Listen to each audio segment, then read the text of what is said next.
much the opportunity to be here, and I appreciate the kind words that Stephanie introduced me with. And I'm not afraid of hard work. Things in my life have been difficult, and I've had to overcome a lot. But one thing that she said, I don't mind hard work. I'm willing to roll up my sleeves and get busy. I am willing to roll up my sleeve and get busy. And that's just part of what we're doing. We're here to fight for our children. I'm in the middle of raising 4 teenagers in New Jersey. I am with you, I am fighting for you, and we're going to overcome the tyranny coming out of Trenton by uniting together and sending terror into Trenton.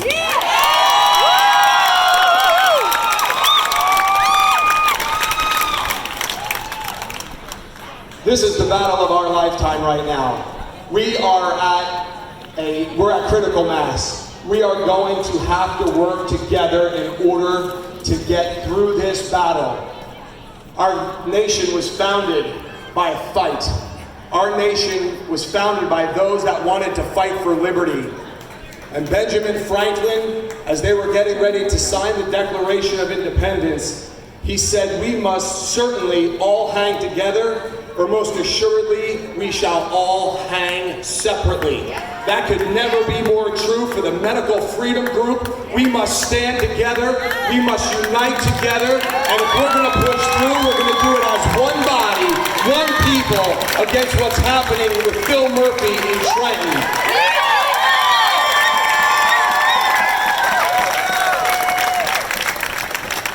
These groups are getting bigger and bigger. That has to happen.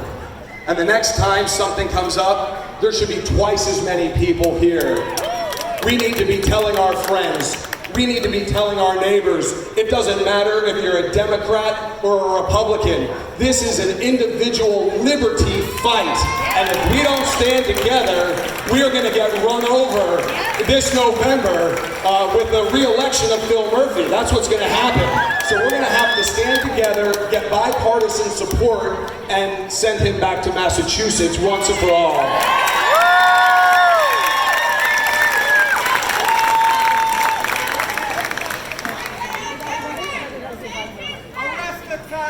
New Jersey has the most powerful governor in America. It's the way the state constitution is written. I think it's a mistake. One man should never have this kind of power. But the interesting point of coming into power as having the line item veto, very powerful in New Jersey. And I'll tell you this, my administration on day 1 will send a message to Rutgers that if they don't drop this vaccine mandate, we will pull $1 billion out of this school until they let our children come to school here with liberty.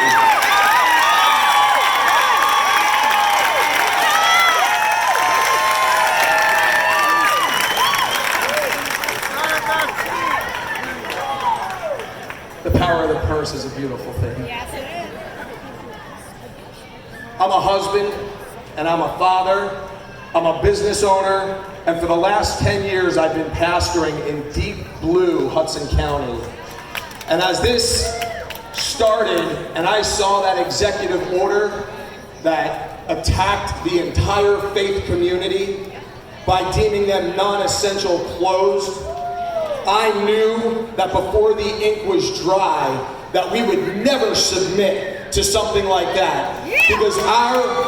Because our ministry was supposed to have its doors bolted shut, simply because the marquee over the front door said City Baptist Church.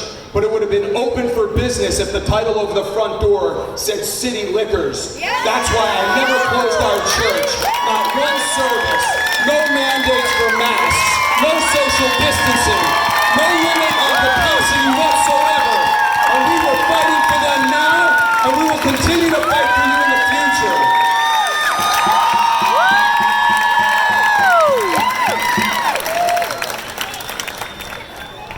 I appreciate those that are standing up and fighting. And as I said, the group's getting bigger and bigger every day. And I love the rallies, and I've spoken at them about unmasking our children. And And that's great. And that's fine. And I show up and I speak at those because that is absolutely an important issue. But I'll have you know that before the spotlight of running for office, in our church, we don't have to take the masks off our children because we never demanded that our children put masks on in the first place. We can't have leadership that is overreactionary. Coronavirus came in like a tornado. The media sold it to us globally. And you know what? I believe Phil Murphy overreacted. I think he's scared. I think he's a bad leader. And let me tell you something, I'm not calling for 50% capacity increases. I'm not calling for 75% capacity increases. We need to open New Jersey 100%.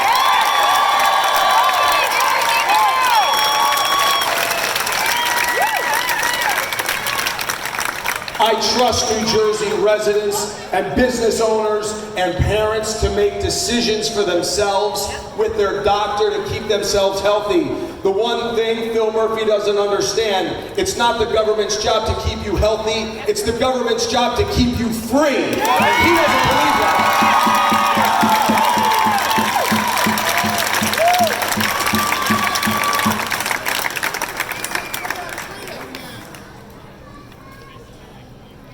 We better unify. We better unify. As I said, I'm here as a dad, and I'm fighting for my teenagers with you as a parent. I'm fighting side by side with you. I'm not trying to be here as a candidate right now. But I'll tell you, if the Medical Freedom Group is going to divide up, and we're not going to unify behind one candidate, we are going to end up getting Phil Murphy reelected. And if Phil Murphy gets reelected, I'll tell you what's going to happen right now. Inside of 90 days, by law, every vaccine will be mandated, and we will lose our religious exemption. Consider what that's going to look like.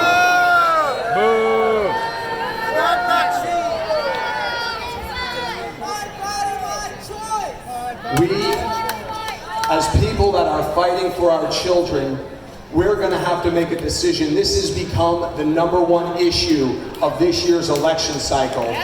We are going to have to talk about it, we're going to have to fight for it, and we're going to have to show up in on June 8th, and we're going to have to show up on November 2nd, or Phil Murphy gets reelected. And I know you've already all looked at Realtor.com. You're trying to figure out what your housing dollar is going to get you in Tennessee, or Texas, or Florida. But as somebody who's been raised here, I'm New Jersey born and bred, and when I die, I want to be New Jersey dead.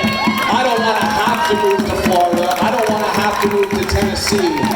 I want to stay right here with the great people of New Jersey, the great people that are in this courtyard, and I want to continue to fight for you as the next governor of New Jersey. Let's go get them together. Let's stand unified and fight for our children.